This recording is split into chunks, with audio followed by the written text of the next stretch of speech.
ఇంకా ఈ వినాయకుడిని వదిలిపెట్టే టైం వచ్చింది. సో జై బోలో గణేష్ మహారాజ్కి జై.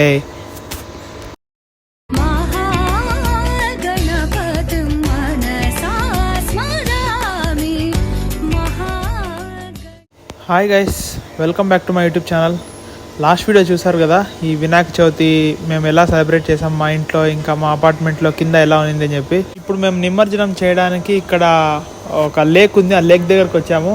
మా చేతితో మేమే వేసేయాలని చెప్పి. కానీ ఎవ్రీ ఇయర్ వచ్చేసి ఇట్లా అపార్ట్మెంట్ కిందనో లేదంటే ఇంటి దగ్గర ఎక్కడన్నా ఇట్లా వినాయకులను పెడతారు కదా, ఆ పెద్దవి అంటే పెద్ద వినాయకుడిని, ఆ పెద్ద వినాయకుడి దగ్గరే ఈ చిన్న వినాయకుడిని అంటే మన ఇంట్లో పెట్టుకుని దాన్ని ఇచ్చేసేవాళ్ళము. ఎందుకంటే వాళ్ళైతే కరెక్ట్గా ఇట్లా లేక్లో కానీ ఏదైనా పెద్ద వాటర్ బాడీలో వేసేస్తారని చెప్పి మనం వెళ్ళాము కదా ప్రతిసారి. కాకపోతే ఈసారి ఇంటికి లేక్ దగ్గరగా ఉండడంతో మనమే దగ్గరికి పోయి వేసేస్తున్నాము. ఇంకా ఎలానో వినాయక నిమజ్జనం అయిపోయింది కదా, ఒక మంచి స్వీట్ అలానే బిర్యానీ చేసుకుందామని చెప్పి ప్లాన్. సో స్వీట్ అంటే నాకు ఎప్పుడు గుర్తొచ్చేది, చాలా ఇష్టమైన స్వీట్ వచ్చేసి క్యారెట్ హల్వానే. ఒక ప్లెయిన్ ఫ్లేవర్, ఒక మంచి క్యారెట్ టేస్ట్ ఇట్లా తగులుతుంటే అసలు వేరే లెవెల్లో ఉంటుంది. సో క్యారెట్ హల్వా చేస్తున్నాను ఇప్పుడు నేను. ఇంకా మధ్యలో బిర్యానీ కూడా రెడీ చేసుకుందాం. చూసాక చాలా కలర్ఫుల్గా ఉంది, టేస్ట్ ఎలా ఉంటుందో తెలియదు.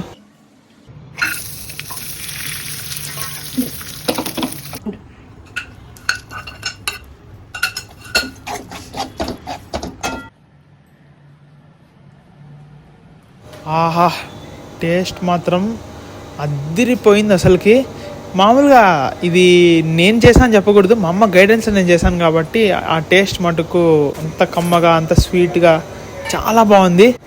ఈ వీడియోకి అయితే ఇంతే గైస్. నెక్స్ట్ వీడియో మనం మైసూర్ వీడియో రాబోతుంది. ఇక్కడ నుంచి నేను బెంగళూరుకు వెళ్ళి సో మైసూర్, బండిపూర్ అలా.